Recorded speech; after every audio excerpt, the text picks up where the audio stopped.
Hi, everybody, and welcome to today's Germination Retail Roundtable webinar. My name is Mark Sinkowitz, and I serve as editor for Germination. And today I'm happy to be your host. Today's theme is making new products faster. We'll talk with four experts who will shed some light on how new technologies are helping and have the potential to bring new products to market for our industry. Before we begin, I'd like to thank our sponsors, 2020 Seed Labs and SeCan, for their support.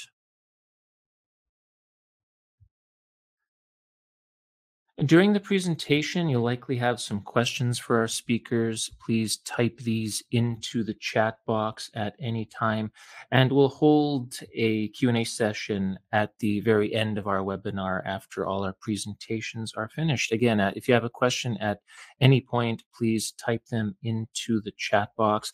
Two of our sessions are pre-recorded today, and one of those people, Ron DePauw, is actually online. He'll be available in the chat. So if you have a question for Ron, please just type it into the chat box. We'll have two live speakers, Logan Skori and Ian Affleck as well, who will be able to take your questions live at the very end of the webinar. Ian and Logan, are you there by any chance? There's Logan and there's Ian. Hi guys, how are you today? Doing well. Great. Good. Well, welcome to our webinar. We're looking forward to hearing from you gentlemen very soon. First, we will play our pre-recorded sessions with Kim and Ron. So looking forward to hearing from you guys. So sit tight and we'll chat with you shortly.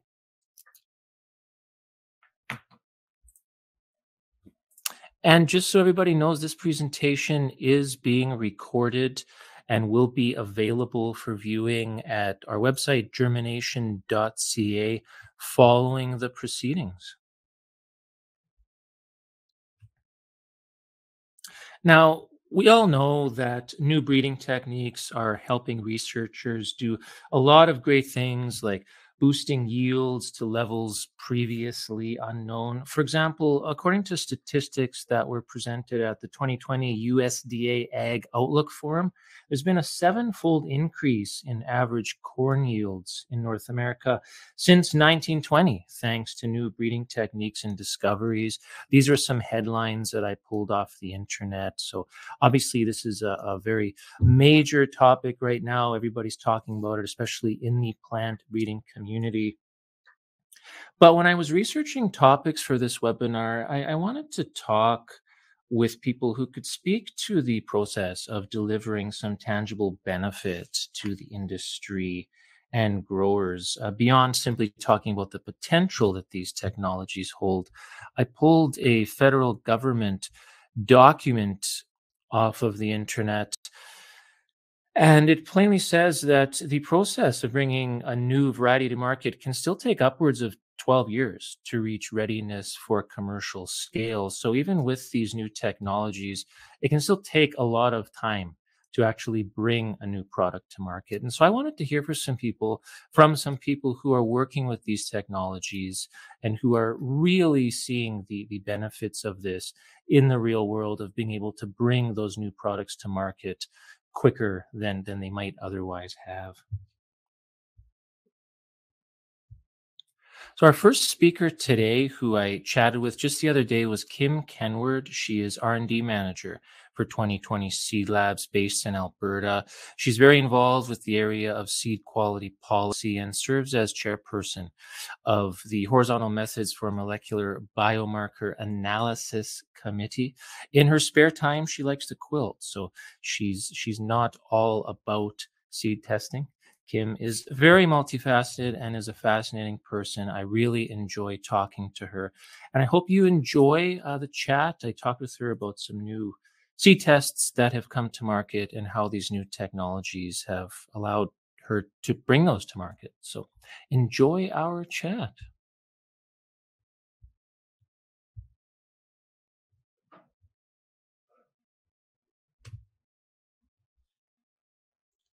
Thank you, Kim, for joining us on the webinar today. Well, thanks so much for inviting me, Mark. It's nice doing this as it's a shift from what we normally do, which is a lot of writing back and forth. That is true. It's nice to be online, seeing you face to face. We're talking today about new technologies, new breeding technologies. Before we get to that, can you tell me a little bit about yourself? Oh, well, I have a PhD in molecular biology from Queen's University. It actually went through the biochemistry department, which, as any biochemist will tell you, is where molecular biology originated, which is all the DNA testing and interest. So I was actually originally involved in transgenic plants, and I was doing fish antifreeze proteins. So just to dispel that urban myth, we never actually did it in tomato. It was always ever done in tobacco, and it was never released commercially because it really isn't that beneficial in tomatoes. Tomatoes are cold sensitive. They're not freeze resistant, and you need freezing to get fish antifreeze proteins to work.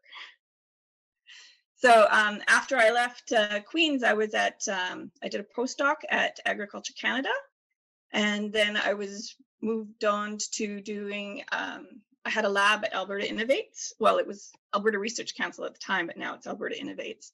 And then I moved on to 2020 to commercialize a test I developed. And I've been there since about 2003, I think. And you are currently the R&D director for 2020 C Labs. So you work with a lot of the new technologies that we're talking about here today on our webinar. How have these new technologies, new breeding technologies, etc., made life easier for you and your customers?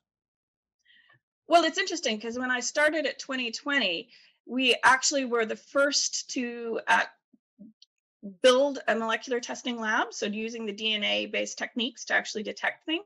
And we maintained that lab. There had been some other startup attempts before us, but they didn't last. We actually came on the market, we established our molecular lab and just kept moving on. And we built an extensive portfolio of tests using this technology and capability. And so it was interesting because we started from pathogens, trying to detect pathogens. And then as more and more of the new molecular breeding techniques products came onto the market, we built a bigger and bigger repertoire of using the techniques to actually work with the products that were developed through the same or variations on the molecular techniques to create a new thing for farmers and growers to use. So, Kim, how have these sorts of technologies made things easier for, say, seed growers and farmers specifically? It's essentially enabling us to do stuff that we couldn't do before and at a much earlier stage. So, for example, our original test was Fusarium graminearum testing, and that had to be determined by plate test because that was the only way to test for it. But the problem with a plate test is that you have to bleach the seed. So you are only really looking at the fungus that's deep within the seed, and that has the ability to grow out. And that occurs at a very early level of infection.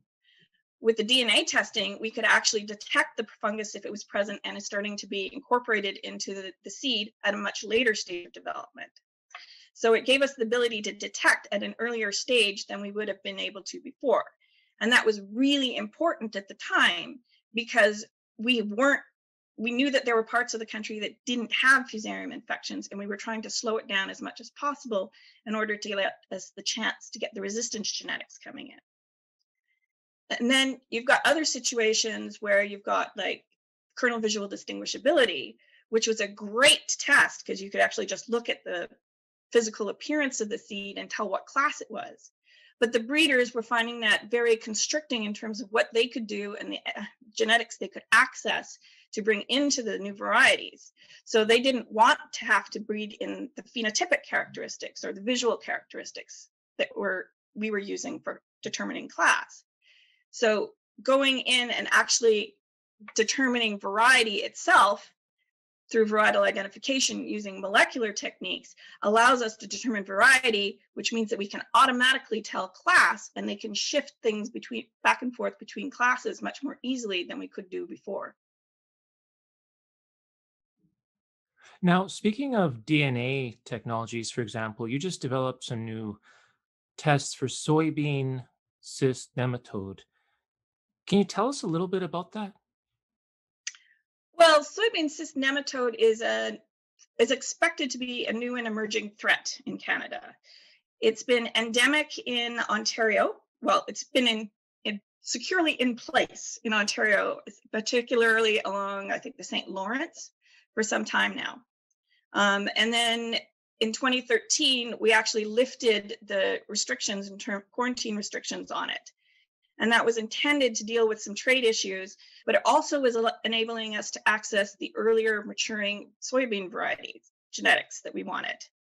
So that's very useful from a seed grower's point of view, but earlier growing means larger acreage, which means a more and looming threat. And if we're bringing the stuff up from the States, where you've got soybean cyst nematode pretty much endemic, then you can expect to get some soil tag that's going to come along, and it's going to come in with a new seed. So you have to anticipate and deal with the threat before it becomes problematic, because there's really nothing you can do about soybean cyst nematode once it's actually established. So the problem with existing soybean cyst nematode tests is it really only looks for juvenile motile forms of the nematode. So you're missing huge amounts of soybean cyst nematode that could be detected if you had the ability to. If you're actually looking for it at a DNA level, that's enabling you to pick up the eggs and the dormant forms, specifically the cysts, which obviously the disease is famous for, and which are just like little sack loads of infectious material once they actually germinate and get moving. So that's a looming threat. It's not one that we could actually address properly using the older test methods, which need a solid amount of nematode in the field for you to be able to detect the motile forms. So going to a molecular technique allows us to expand out and get much more sensitive detection, because we're now looking for the eggs and the cysts and the juveniles. And that gives us more early warning for when the disease might be popping up in the field. And it is popping up, because we have now seen it since the restrictions were lifted, we've seen it in both Quebec at least once or twice, and we're now seeing it in Manitoba, and we have seen confirmation of soybean cyst nematodes in those first identified fields as well. So it's here. It's just here. It could be building. We need to actually be aware of that and take the precautions. So testing is the actual recommendation, that you keep an eye on your on your tissue in the field, and then you test your soils as well. And so these modern technologies allowed you to bring a test to market that you would not have been able to bring otherwise. Exactly. Is there any like science fiction-y type stuff that's really exciting for you? Like when you think about the future of seed testing, like it's like, wow, like maybe one day we might be able to do this far off in the future. Is there anything like that pops to mind that like that today sounds like science fiction, but it's like, well, maybe one day we could actually be able to do something like that? Have you ever seen Gattaca? I have not. I've heard of it though. Well, there's a scene in it where they do a lot of DNA testing on a regular basis to confirm identity and see who's been in places. And she actually takes DNA, the Uma Thurman character takes DNA sample from someone's hair, and she gets it sequenced. So a single hair is the follicle at the end, which is the cell that produces the hair. And she takes that to like a little kiosk, and she has it sequenced. And she gets like back inside 10 minutes or something like that. She gets a complete genomic profile and then a list of this guy that she's interested in, his potential good genetic factors and his bad genetic factors. And he actually tests really good on all the fronts, because it's not his DNA. It's fake sample that he carries around with him because he's undercover in these situations. He's hiding because he wants to be an astronaut. But the idea, what they're talking about, is next generation sequencing. So we're closing in on that.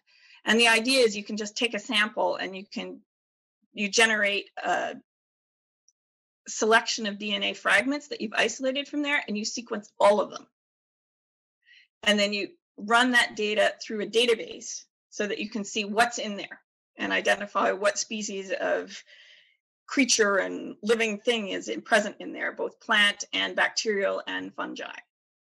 And then you can try and figure out what the problem is that's affecting you. This is to me, it's a controversial technology. It's really got a lot of fun aspects of the sci-fi to it, but I think it's a really good discovery tool because it generates huge amounts of data, but it's not a good routine testing tool because it generates huge amounts of data. And it's like, you can't actually tell within that data which is the most important thing that you've found in there that's actually causing the disease, because there's so much other stuff that's in there and it's not strictly qualitative. So to me, it's a good discovery tool, but it's not a good routine analysis tool. And that debate still has to be made to determine whether or not this technology is going to go anywhere. But it's a growing topic within the community. And I've actually come out and sort of said I don't like it for this purpose. Well, that technology is a little bit far off in the future, so I guess we have a long time to have those debates and those discussions. So thank you so much, Kim, for your time today. It's been great chatting with you, and we'll talk with you again soon. Have a great day. You too.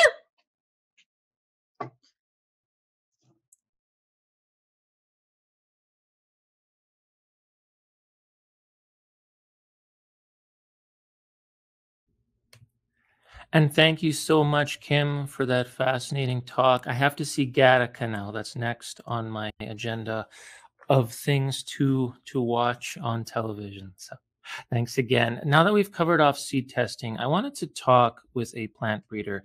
And who better than SeCan science advisor, Ron DePauw. Ron is a man who needs no introduction. He's a giant of the cereal breeding community. He was the lead architect of an entire new class of wheat, and he created a slew of landmark new varieties during his long career at AAFC. He developed and registered 57 cultivars of wheat and 6 cultivars of triticale. Over the past 20-some years, 40 to 55% of all the wheat grown in Canada is derived from cultivars that Ron and his team developed. So I was very happy to record a chat with Ron the other day where he really delves into some of these new technologies and how they helped him in his breeding and how they could help breeders in the future. It's about 15 minutes. So sit back and enjoy my chat with Ron, and then we will talk with our 2 live keynote speakers. So we're exploring this issue of new technologies and time to market and how these new technologies can allow us to bring new products to market faster. We did an article about you in Germination a while back, talking about your career. And it was stated in that article that the incremental value of grain produced from your wheat cultivars exceeds $1 billion. So you've been dubbed the billion-dollar man of the wheat breeding community. So we knew that you'd be the perfect person to talk to today about this. Ron, thinking back to your early days as a student, what was the first new breeding technology that first inspired you when you think back to that? I would say it was improved experimental design to predict the genetic value of an individual earlier.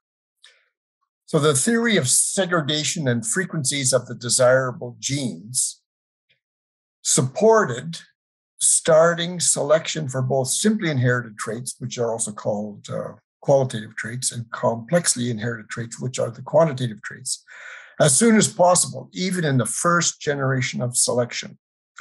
And this was new thinking about desirable gene frequencies that was proposed by the late Dr. Len Shapeski, who was the dean at the University of Manitoba. And this was in the 1960s. And the University of Manitoba trained a lot of the plant breeders of that particular era. And the data analysis for this new experimental design used new computers, which were located in the engineering building It occupied an entire floor of the engineering building. Well, we've got more capacity for computing right now in the iPhone 12. And this was the beginning of the application of advanced statistical analytical techniques to genetic information. This is the path that led to big data and the computerization of plant breeding. Yeah, I imagine so much has changed over the years compared to now and back then. And in your experience, how have new breeding technologies evolved over the years? When you think about the breeding that you did and all the new varieties that you created and released, what were some of those evolutions that you recall actually seeing happen in real time? Well, I would say there's been a multiplicity of changes over time. Like change is really the big constant. And for example, the wheat program at AFC Swift Current from about the late 1970s, we devoted about 10% of our resources to new breeding technologies. And so, for example, the computerization of the breeding program enabled us to handle larger segregating populations with more data. And virtually all of the steps in a breeding program was done without using pencils, pens, or hard copy notebooks. Data was captured using interfaces. This is standard stuff now, but at that time, people had a weigh scale.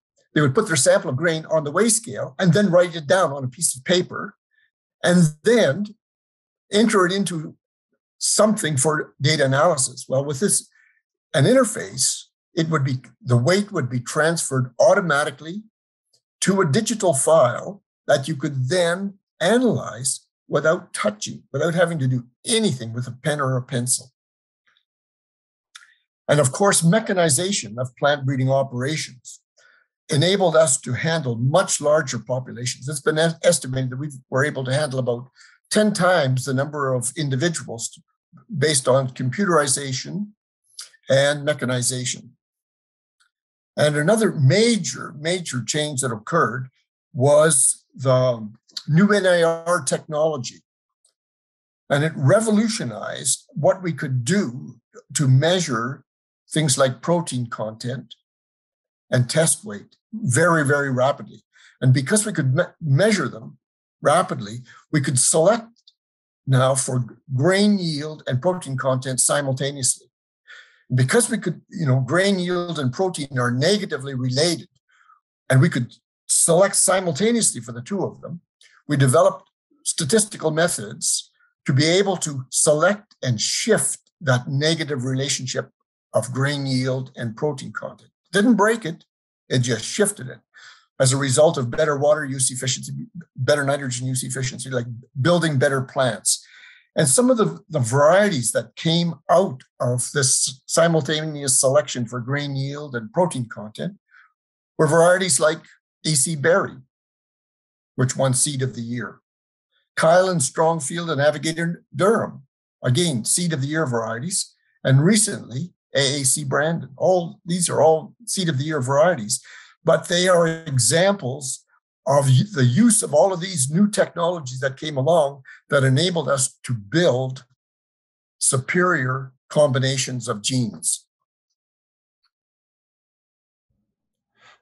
So can you give us an idea of how much more quickly these technologies allowed you to bring some of those varieties to market? Like, can you recall, like, if it wasn't for a certain technology, that variety might have been 5 years, 10 years later getting to market. We might not have been able to bring that variety to market at all. Does anything like that pop to mind?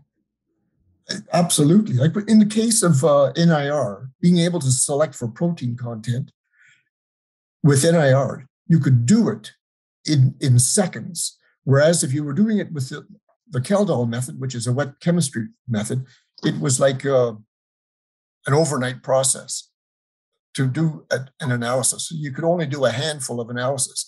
Whereas with NIR technology, you could do, you could do 60 or more samples in an hour. So it was just really revolutionary. But I think we have to be very much aware that wheat is a self-pollinating species. And a new variety has to be homogeneous and homozygous. So it's breeding true. This is achieved by inbreeding. So you have to go through the generations. It's like a pregnancy. No matter what we do with all of our new medical interventions, a pregnancy normally is still 9 months. The same thing with wheat. You have to make it pure breeding, to make it homozygous and homogeneous, you have to go through these generations. But having said that, there is this, what we call the acceleration of generation advancement becomes key to reducing the time to market. Acceleration of the generation advancement. So multiple generations per year can be grown by using contra-season nurseries, greenhouses, growth rooms. And we've been, one of the things that we developed was to be able to take a seed that had, flowered, and then within about 15, 20 days, you could break the dormancy and start it over again. And we call that acceleration of generation advancement. But the buzzword today is called speed breeding, but it is essentially the same thing. When it comes to using contra-season nurseries, which enabled us to shave off 4 years to getting to that inbred stage and all of the steps of the evaluation. We've been using contra-season nurseries, for example, at Simit Nursery in Ciudad Obregón in northwestern Mexico, the Imperial Valley of California, Yuma, Arizona, South Africa, Temuco, Chile, and the Canterbury Plains of New Zealand. But these contra-season nurseries are extremely important to shave off the time, go through the generations, shave off the time, but to have sufficient seed so that when you come back to Canada, to do the replicated trialing for selecting for those agronomic traits that you need, the resistance to the diseases, the insects, and so on. Another big change was doubled haploid technology. And it was introduced in about the late 1980s. And our colleague at Swift Current, Dr. Ron Knox, implemented double haploid technology at Swift Current. And he also implemented marker-assisted selection that you've heard a lot about. And he did that, in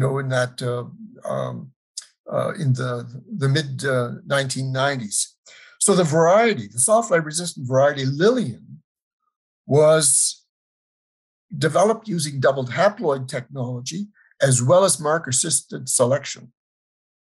And that, Lillian went on to become a major variety as well in Canada. But, this use of these new technologies, this is a real good example. When there's a new technology, there is this thing about you've got to validate it. Just because somebody has written a paper and a science peer-reviewed paper and said, and then at the end, they've got to speak about all of the benefits that it's going to have. Well, to really get it into farmers' fields, you have to have scientists that will do the validation of it.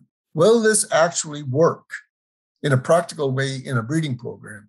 And my colleague, or my former colleague, Dr. Ron Knox at Swift Current, is just a master at sorting out, are these things going to be real? Are they going to be practical? Will they work in this gene pool? Will they be cost effective? And can we do it? And so it's a great credit to Ron Knox and others, like that variety Lillian was developed as a collaborative project with people from the Cereal Research Center, which used to be in Winnipeg. And then this thing about marker-assisted selection, which I was mentioning to you, that has really been extremely beneficial. In the early days, when they spoke about a trait that was linked, resulted in a quantitative trait loci. Well, it was just a huge chunk of chromosome that they were pulling. And all we wanted was the gene, because within that big chunk of chromosome was a whole bunch of junk, unvaluable stuff. And you could set your program back for a long period. So there was a lot of work that, people like Ron Knox did and other researchers about taking that big chunk and getting a marker that was really closely linked to the gene. And so, when you hear about genes being cloned, or when you get a marker from within that gene, then you've got a perfect marker. Now you can really go to town on using that marker to incorporate your high value genes. So that was marker assisted selection. And let's see, what else did I have? But that would be the big ones to this particular point. Wow. So when you think about the future, like science fiction type stuff, what do you see coming down the pipe? Like, I've heard all kinds of things that, well, we can bring new varieties to market faster. Yes, we can, of course, but how much faster? Like, breeding breeding is all about time, of course, as you know, but could we one day bring a variety to market in like a year or 2 years, or what do you think might happen, when you look down the road? Well, both the common wheat genome and the durum wheat genome have been sequenced. And there's a lot of work going on to understand, what is the functional part of all of this DNA? So there's a lot of work going on in that area. And that's going to be fundamental to what I'm going to get to. Another big thing that's going on is that the cost of genotyping has really come down, making it possible to have a lot more genomic information. And then we have continued development of computing power. And we've got this high throughput phenotyping. They're developing ways of using the drones and the imaging to get these spectral, to get it to be three-dimensional, to be able to get the information. And because of the knowing more about the sequence and the functional purposes, that becomes foundational to be able to do gene editing. There's all of this stuff about gene editing, but unless you've got a clone gene and you know what it functions and you know what the pathway is, you won't be able to really do gene editing, in a practical way. So I think we're having the possibility of moving in genetic enhancement to level 4.0. That is breeding by design. That is, we're going to have the ability to combine any known alleles into an optimum combination. However, all of these are merely tools to assist in the prediction of the superior gene combination. Multi-location testing will still be required. Proof of performance of a superior gene combination can only be done in real-world fields of exposure to all of the stresses of heat, drought. Could be a cold seed bed.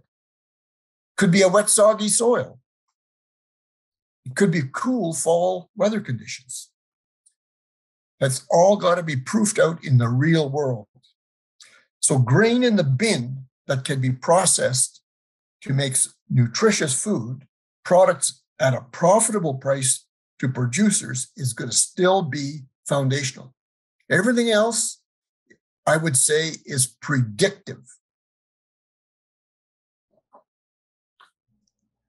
Now, Ron, before I let you go, none of these things, of course, are possible without a good regulatory environment to allow breeders to have access to these technologies. And we're going to hear from Ian Affleck shortly in regards to that exact topic. In your opinion, when it comes to ensuring breeders have access to these new technologies, what do we need to do in terms of our regulatory environment? How can we ensure that breeders actually have access to all the different tools that we now have in that proverbial toolbox? Yeah, well, I'm a big supporter of a science-based regulatory system. But I think we need to have, within that regulatory framework, is the transparency, the openness, and disclosure of the data. There's got to be a discontinuance of business confidential. And why am I saying that? Because when we think about, the COVID-19 and the vaccines that were developed, the data was available. And you might recall that there was a researcher in, I think it was Victoria, that had access to the data and reanalyzed the data and was able to show that lengthening the period between shots did not reduce the efficacy of the vaccine, allow more people to get their first shot. So this is an example of where there is value in the disclosure of the data so that others have access to it and can look at it in various ways. So it just makes the peer review process much stronger. And it's just, well, maybe there's going to be people that have got other ways of thinking about it and could make it even better. If we go the way of business confidential and non-disclosure, then I think we run the risk of people thinking, well, what is not being said? Because we only know what we know. We don't know what we don't know. And when we have disclosure of the data, then there is ways for other people to be looking and saying, oh, we're missing this. Or we could say, well, no, this is good. We've got lots to go around this. And I think the COVID-19 experience will play out for a lot of people, including consumers. Like that, sure, there's a lot of people that are vaccine hesitant people, but the new technology of the messenger RNA vaccines has been extremely powerful and raising awareness that, hey, some of this science has got a great benefit. And if it's been a benefit on the health side, why couldn't it be a benefit in other areas? Yes, we've learned a lot coming out of the pandemic. It's fascinating to me how all these areas are interrelated. Before I let you go, Ron, one last thing. Why are all these new technologies so important for SeCan specifically? Well, the expectation is that the new technologies will enable the assembly of superior gene combinations faster and more accurately. They'll be like, an example of gene editing that I'm going to give you. So it is possible to have a very robust variety. And let's say it's a midge-tolerant variety. I'm going to use that one as an example because we know there's only one gene that confers resistance to the orange blossom wheat midge, called the SM1 gene. So, and we know mutation is real in all living organisms. So if the orange wheat blossom midge was to develop a mutation and the midge didn't catch it and it reproduced, and now we've got a population of midge that are developing virulence on SM1. Well, the SM1 gene having been cloned, they could look at what is it about this mutant midge that is able to overcome, so that you're going to have some metabolics that are going to be going on in here. And then they might be able to say, okay, if we change this base pair or that base pair, this mutant midge will no longer be able to overcome the SM1 gene. But in the meantime, this now becomes a gene-edited SM1. So it's like a SM1AB, something different. So that's what would be an example of how to use gene editing to make a new variety. And so in terms of recent new products that have come on using some of this that has been possible are the SM1 high-yielding, SM1 tolerant or midge-tolerant wheat varieties that are high-yielding, very good disease resistant, the robust products are the AAC Starbuck and AAC Wheatland are examples of this. And of course, these varieties wouldn't have been possible without the producer checkoff, which has been in place since 1995. The farmers have been investing long-term on this. It's enabled all of these new technologies to be implemented. And there's been a huge return on investment as a result of that. But in addition, of the producer checkoff, there's been other funding agencies like the Sask Ag Development Fund and ACID-F. And ACID-F was involved in co-funding the development of the AAC Starbuck and AAC Wheatland. So funding will continue to be super important. Fascinating stuff. Thank you so much for your time today, Ron. You can also send him an email at rdepauw, RDEPAUW @SeCan.com. We are just over halfway through now. We're just going to switch over to our two live keynote speakers of the day. I wanted to talk with someone involved in genomics, and I decided to reach out to Logan Skori. He is CEO of AgGene based in Alberta. He has expertise in the field of gene editing and development of genetically engineered crops. Welcome, Logan. Hi, how are you doing? Good. How are you today? I'm doing pretty good. Excellent. Well, thanks for your time today. I believe you're going to share your screen with us. You're going to talk a little bit about some of the exciting work you do, a little bit about AgGene and some technological developments in the field of gene editing, etc. So the floor is yours, sir. Thank you.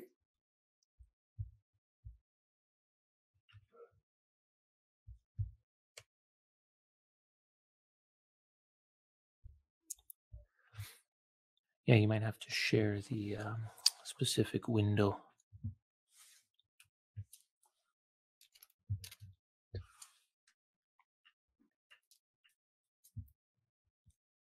There, how's that? Looks good. You might just have to, maximize your screen and then perfect. There we go. Perfect. All right. So first of all, thanks to Mark for the opportunity to be speaking today. My name is Logan Skori. I'm the CEO of AgGene, and I really want to share our story and some of the exciting things that we're working on in the gene editing space. Before I get started, I'd really like to introduce the team that we've assembled. So these are the co-founders of AgGene.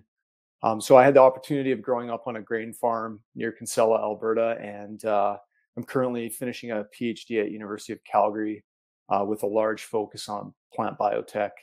During my upbringing, I spent a lot of time riding around on the combine, and a lot of times I was disappointed with the way that crops performed, oftentimes due to abiotic stress, and I think it really motivated me to pursue an education and be able to help develop technologies that will help people like my dad and their crops.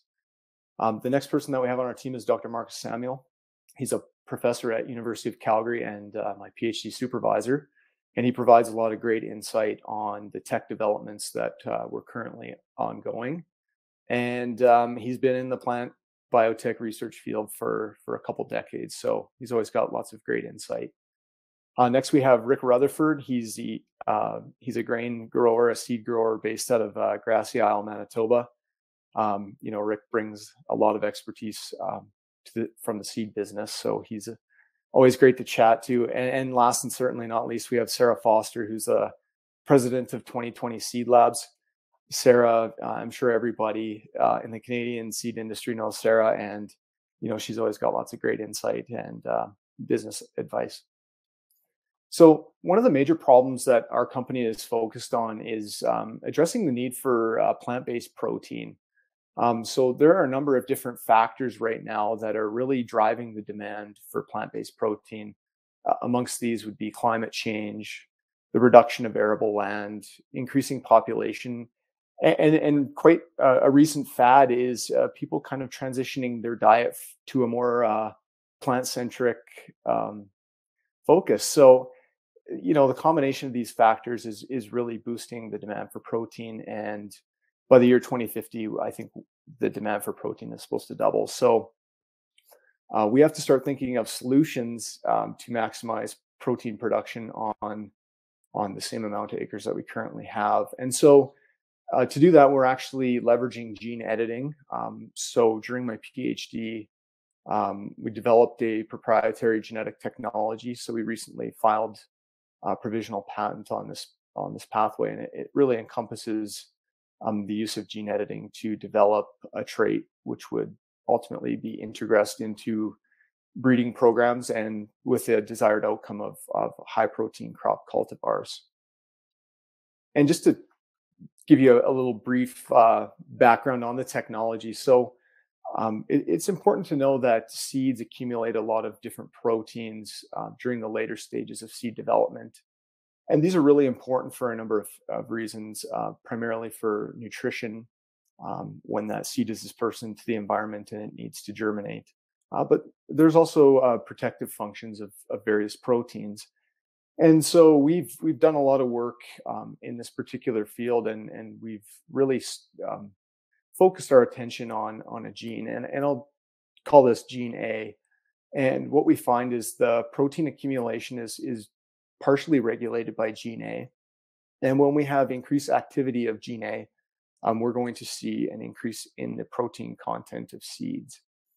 And so with some of our previous research, we had developed transgenic canola varieties.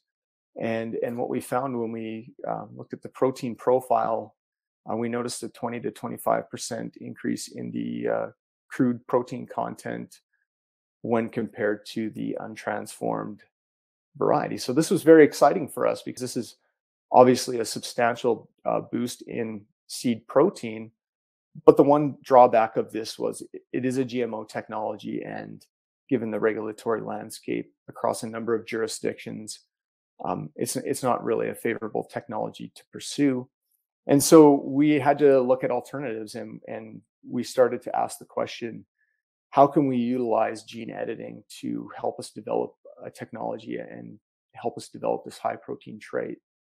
And so we did a number of different things, obviously extensive investigations into the literature, bioinformatic analyses, and we found a handful of candidate genes which actually kind of inhibit or restrict the function of our desired gene A.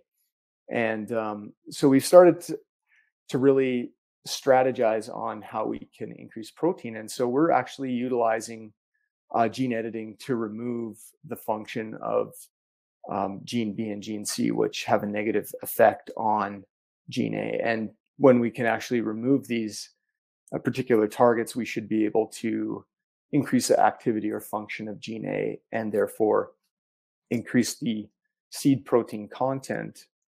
Now, interestingly, we've done a lot of preliminary studies where we investigate the mutant varieties of gene B and gene C in Arabidopsis. And when these genes are disabled, we're seeing protein increases. For gene B, we see about a 5% increase in the protein content. And gene C, we see about a 10% increase in protein content. So this is obviously very optimistic, and we have, a few other avenues that we're also exploring. The one value of this technology is this pathway is a fairly conserved set of genes across monocot and dicot plants. So, we're looking at expanding the technology into soybean and cereal crops, including rice. So that's obviously a very interesting development.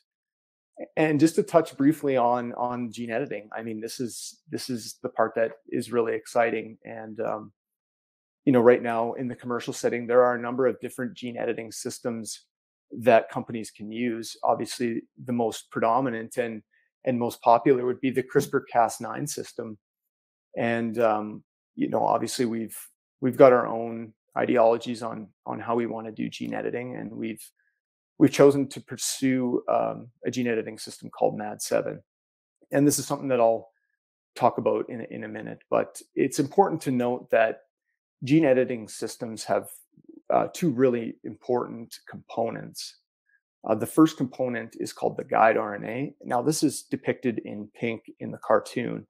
And this guide RNA is a customizable fragment of RNA. And basically, we can design this guide RNA to target basically any gene within a genome. And this guide, once it is in the plant, its job is to find the area that we specifically want to edit. So this kind of directs the events of gene editing. And the second major component is the nuclease.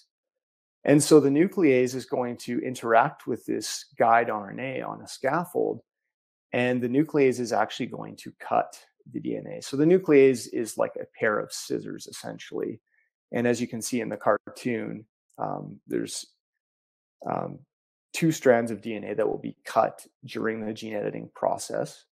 And when both of these strands of DNA are cut, the plant or the organism that is being edited is going to go into repair mode. And because this repair process is not 100% efficient, we can actually gain or lose small pieces of DNA in the process.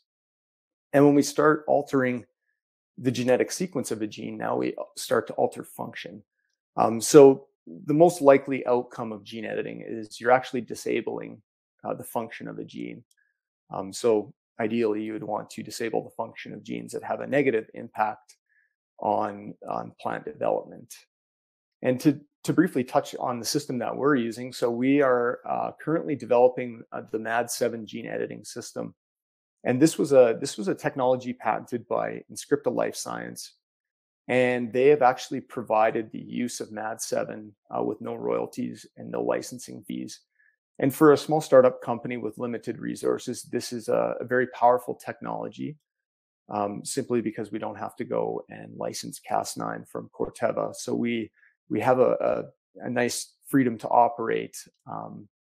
But again, this is a long journey to develop a gene editing system. And I'm really happy to report that we have built the system, and we have successfully tested the MAD7 system in vitro. And all this means is we purified the components. So we have the guide RNA and the nuclease, and we incubate it with plant DNA in a test tube, and we were able to see gene editing occur. And so right now we do have a canola variety harboring our MAD7 gene editing system. So we're really excited to characterize, and hopefully within the next few months, we'll be able to confirm that this is a viable system for our development. And just to kind of wrap things up, I'd like to just briefly talk about the advantages of gene-edited crops. To me, one of the most important advantages is this is a very precision-based technology. When we look at other plant breeding techniques such as mutagenesis, we have no control where changes are being induced in a DNA blueprint. But with gene editing, we can be very targeted with where we want to make changes. And depending on the system, there's very little chance of off-target effects, which I think is also important to consider. Due to the precise nature of this technology, it also allows companies to rapidly develop. So you have to spend less time cleaning up a genetic background. And, this is obviously important as it will reduce operating costs and some of the long-term costs associated with plant breeding. And with the good always comes some of the challenges that companies face bringing these gene-edited technologies to the marketplace. The first would be the regulatory concerns. So right now, there are a number of different jurisdictions, and every jurisdiction has its own view on gene-edited crops. This is something that Ian will discuss more in the next talk, but it is certainly something to be mindful of. The second would be the intellectual property. This is a very hot area of research, and there are a number of patents being filed on a daily basis. regarding gene editing. So, as a company, you have to be very mindful of other people's IP, but you also have to do your part and protect the IP that you develop as well. And last, and certainly not least, the market acceptance is everything. We need to have a market and a destination for these products, and people need to be accepting of the technology. And I think, the large companies that are really focused on gene editing have done a really nice job telling the narrative and the power behind gene editing and how we can develop traits that ultimately are going to enrich people's lives, especially when we start looking at things like added nutrition and food security. So with that, I'd like to thank Mark for the opportunity, and thanks to the other speakers for a really engaging event. And if people have questions offline, you can certainly feel free to give me an email. Thank you. Thank you very much, Logan. If you have a question for Logan, please just type it into the chat box. We will take a couple of questions at the end.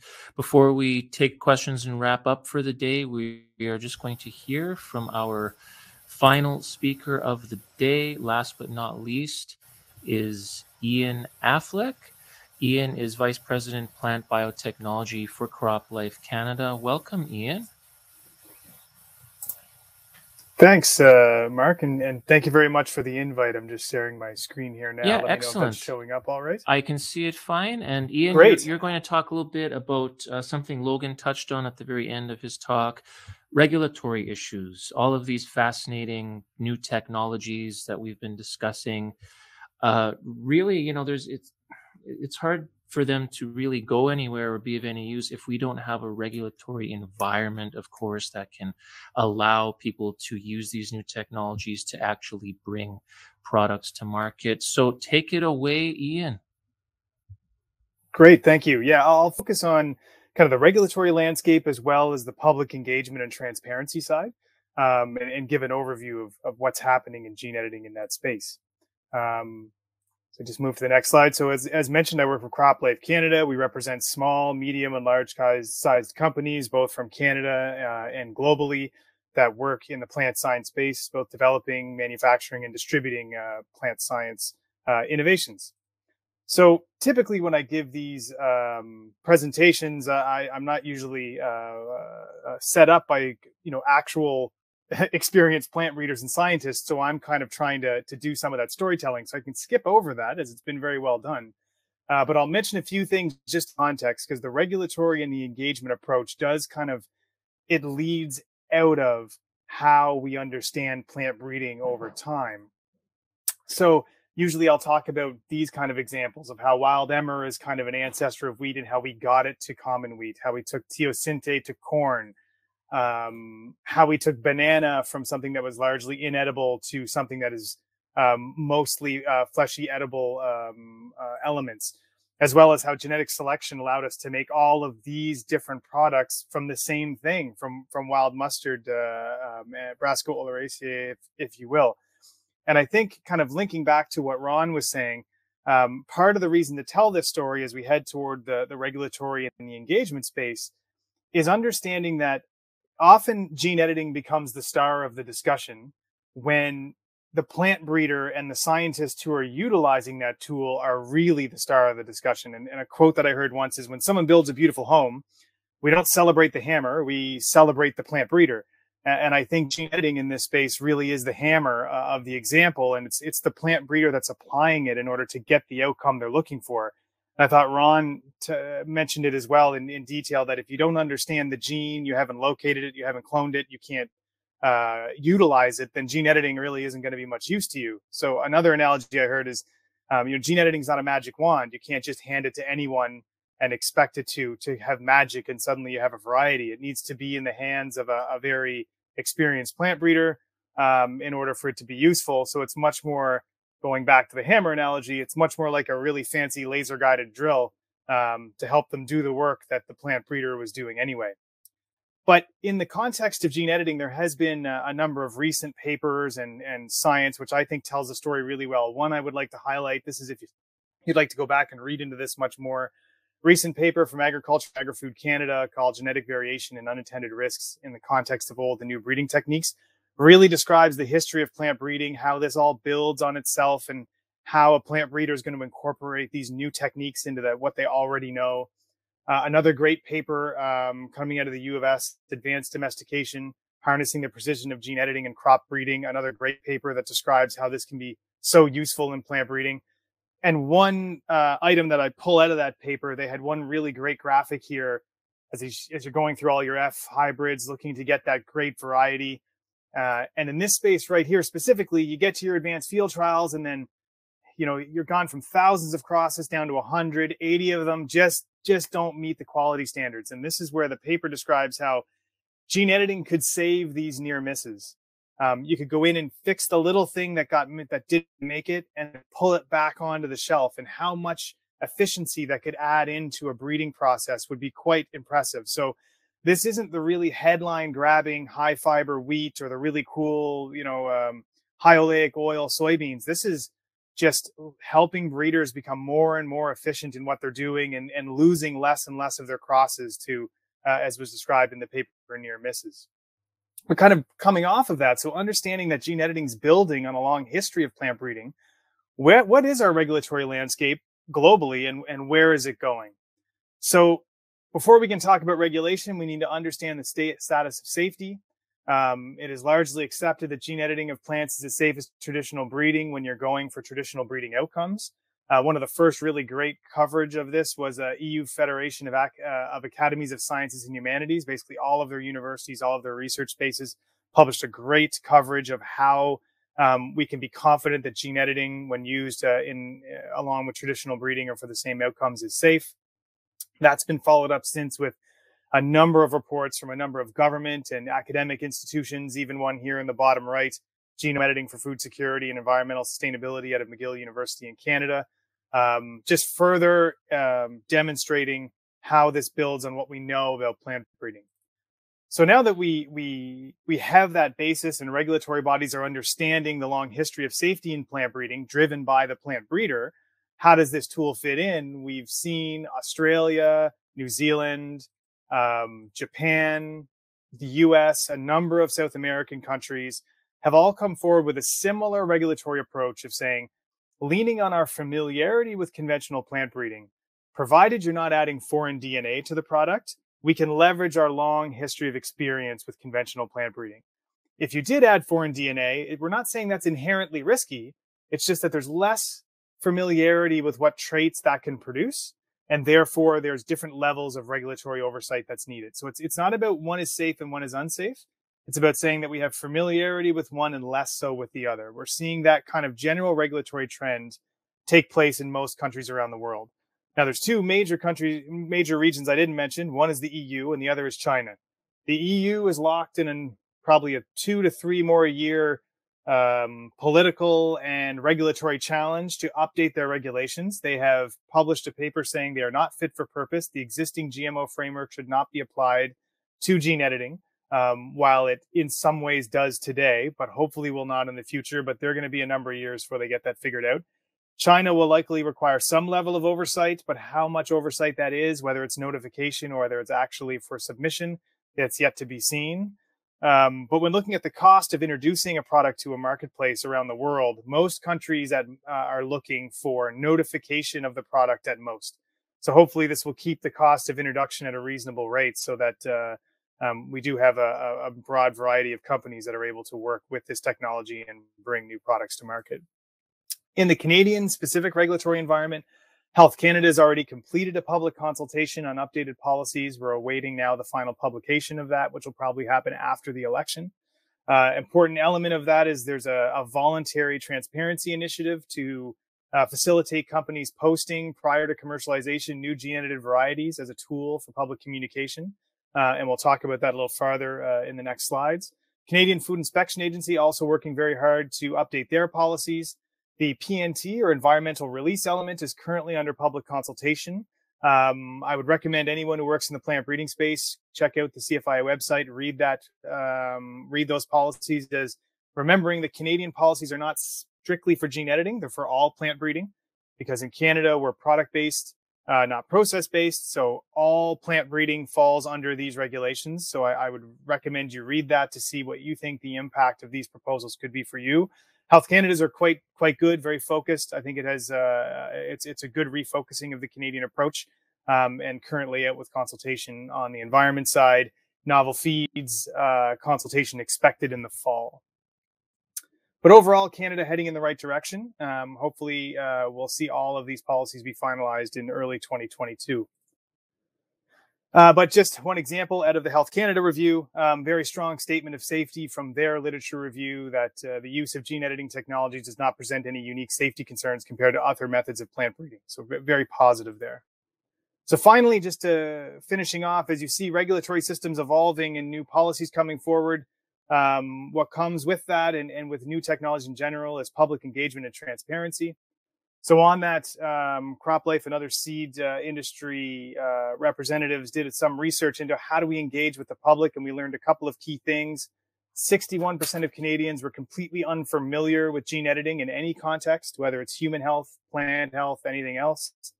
This means there's an opportunity to engage early and provide good information. So now is the time for that active communication, recognizing it's a very competitive landscape for audience time. We're not just competing on science here. We're competing with TikTok and YouTube and people falling down on the internet and how that gathers people's time. If you want them to take time to learn about plant breeding, how are we going to grab their attention? And we need to grab their attention because first contact with accurate information is going to be critical to these products getting market acceptance. So to do that, modern communication practices are required. In today's day and age on the internet, you have to entertain first and foremost, and then you have the opportunity to inform. So grab their attention with benefits and potential, then tell the story. What is plant breeding? What's modern plant breeding? And then gene editing. We saw so many in our research that didn't know plant breeding even existed. Then you can tell the science, the safety, and have values targeted for your audience. So just finishing off, taking all that into account, CropLife Canada and Seeds Canada, along with a wide variety of ag stakeholders, launched a communication initiative called Nature Nurtured, Real Food Innovation Through Gene Editing, supported by over 29 different ag associations, from grain elevators to grower groups to life science companies to the CFA, right across the board, demonstrating that there's value in gene editing and we don't want Canada to miss out. And this really helps provide legitimacy to communicating with the public. You'll see this kind of stuff on social media, fun, punny advertisements to kind of attract people into the website. Wake up and smell the coffee plants. Really funny dad jokes like "I'm soy into you" and little stories about what we're doing with gene editing. Animations like this that kind of are fun and inviting, make people want to learn about what we're doing in the plant breeding industry. Hopefully they'll click on these when they see them in social media. It takes them to the Nature Nurtured website where they can learn about what it is, why it's beneficial, why it's safe, some stories, FAQs, and learn who is supportive of the technology. And finally, you can follow that social media campaign and share if you're available at naturenurtured.ca, Nature Nurtured on LinkedIn, and the same on Twitter. So I went through that very quickly, Mark, to try to hit your 2 o'clock time frame. But overall, we have bumps in the road for the EU and China potentially, but not as bad, we're hoping, as we saw with GMOs. And overall, the industry is trying to do a better job of getting out there early and communicating on gene editing, learning from the challenges we had with GMOs in the past and waiting too long to engage. Thank you so much, Ian. That was terrific. We have a couple of minutes left. We can take some questions from the audience. If you have a question for Logan or Ian, please type it into the chat box. Logan, we had a question regarding the difference between Cas9 and Mad 7. Can you enlighten us a little bit about the exact difference between the two, if possible? Yeah, that's a great question. So Mad 7 is actually closest to another gene editing system called CPF1. This is another variant of like a CRISPR-like gene editing molecule. The major difference would be it's a different sequence. So when we look at the amino acid sequence that composes this, it would be drastically different. But when we actually look at the function, one of the major differences is they have different recognition sequences. So there's a small, there's like a 3 or 4 base pair sequence that has to be close to where you want to edit. And for Cas9 and CPF1 and MAD7, those are slightly different. So that makes a big impact on where you can actually do gene editing at. I have a question. I'll direct this to you, Ian. Do some crops have higher funders, or sorry, do some crops have funders who are more accepting of GE technology, for example, canola, versus other crops like wheat, for example? I don't. I think crops who have already had experience with GM technology are probably already more familiar with these kind of breeding techniques being integrated into their crop space. But I don't think when you look at other crops like wheat, barley, oats, others who didn't get to benefit from GM quite as much, I think it's really the value proposition of the trait that you can bring to the market. Is it needed? Is there value? Is there value to the grower or the processing chain or to the consumer? And I think if the value of the trait is there, then the effort required to ensure that there is a market for it to go into will follow. But if the value of the trade is not high enough, then you got to balance that with the effort that commodity chain is going to have to put into ensuring its buyers and sellers are ready for that product. And then of course, export markets are going to matter. If you're 100% exported to the EU and things are still a mess there, then that's going to make things a little tougher. But hopefully, with the rest of the world, hopefully the tide is pushing in the same direction with the rest of the world all aligning with similar approaches like we're seeing with Health Canada and others, that we can have some positive influence on the outcome of this regulatory review in the EU, for example. Yeah, in terms of the regulatory review, Logan, is there some what do you need for a technology like yours to be able to bring new products to market faster? And in terms of our regulatory system here in Canada, what are you looking for in that regard? Well, there's certainly no doubt that safety should be a priority with any jurisdiction. I think that's very important. But I think being recognized as a safer alternative to GMO crops, being subjected to the same regulatory aspect in Canada is potentially frustrating, especially in the US, where I'm not sure if it's the USDA or the EPA, but they do have kind of a more streamlined regulatory process. So I think it's just setting the bar and being consistent. Yeah, it's when you look at this patchwork of different approaches around the world, Ian, with regards to the European Union, that's made the EU's made a lot of headlines in recent months after it decided that gene-edited products would be treated the same as GMOs. Do you see any potential progress there in the future? Possibly, maybe they might do things differently. What are your thoughts there? It's going to take time. They're in quite a mess because it was a legal body who said the legal interpretation of the regs is that gene editing is a GMO, because their exemption for conventional breeding did not say the words gene editing, although you could argue that this is a form of mutagenesis, so it should be included. But even in that full legal opinion, if you read it, one of my favorite parts is the judge says, we understand that this doesn't make any sense scientifically. I'm paraphrasing. But we're not scientists, we're legal authorities, and this is what the rule says. Whether it makes sense or not is not our problem. But that's where the science body just came out a couple of months ago and said, yes, this reg framework is not fit for purpose if it must be applied to gene editing. So we have to do something. The Council of Ag Ministers said, yes, let's do something. Now, what are they going to do? That's where we hope we have an opportunity for it to be better. And there's a lot of different examples they can take from around the world, whether it's the Health Canada approach to voluntary transparency, whether it's Japan's approach to a voluntary but very expected notification process that's not a review. But a lot of opportunities for other countries to demonstrate to Europe a very functional way to do this. But it's going to take them about 2 years at a minimum to get this straightened out. And in the meantime, it's going to be a little bit of a gray area of what the EU would or wouldn't do with a gene-edited product should it come to shore.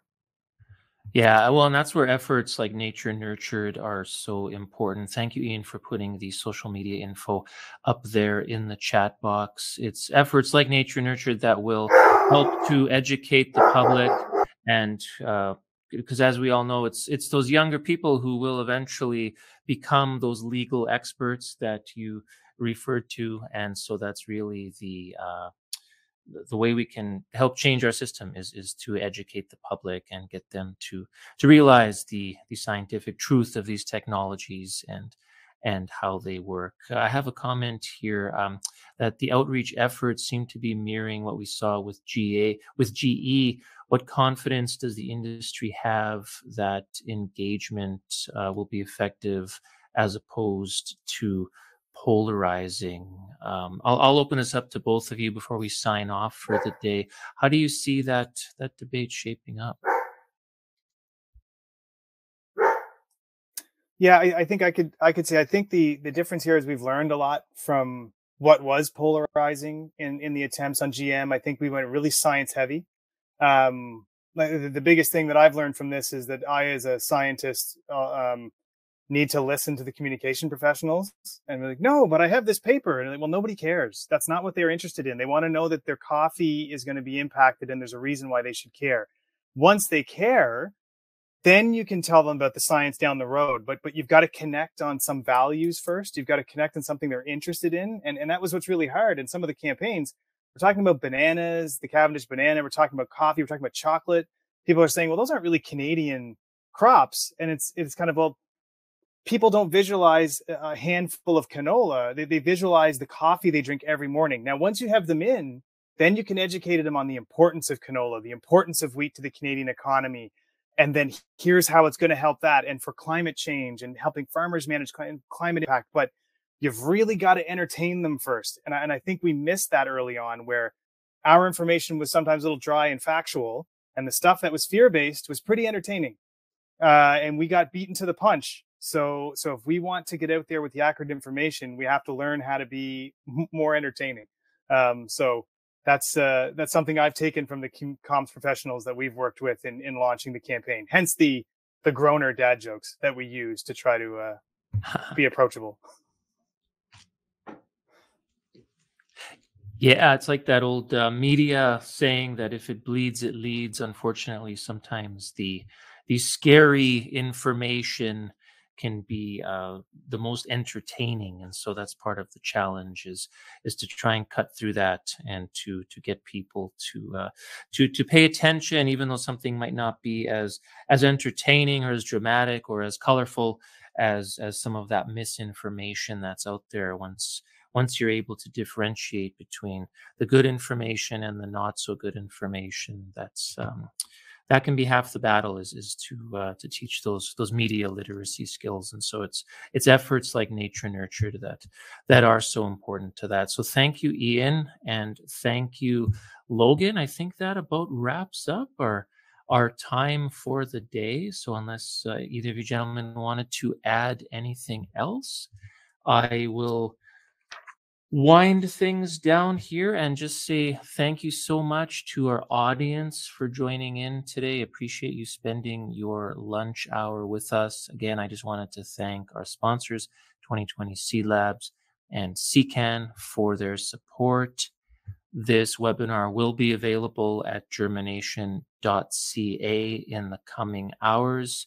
Ian and Logan, thank you so much for your time today. Thank you. Thank you. Have a great day, guys, and have a great day to everybody out there watching right now. This is Mark Zinkowitz of Germination signing off.